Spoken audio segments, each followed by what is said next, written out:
July 27, 1953. In Asia, the Korean War ends after more than 3 years of fighting with an armistice signed at Panmunjom.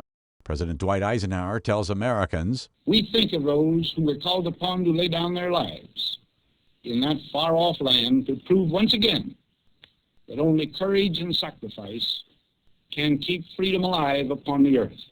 To this day, the Korean Peninsula remains divided between the communist North and the non-communist South. 1974.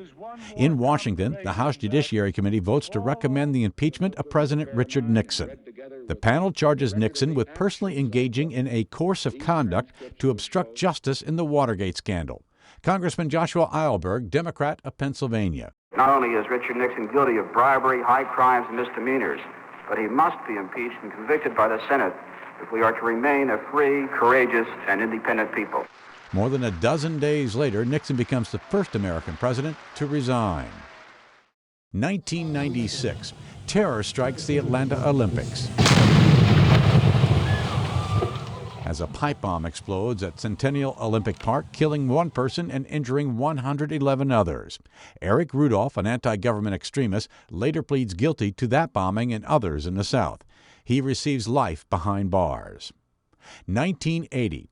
The deposed Shah of Iran dies at a military hospital outside Cairo, Egypt, at age 60.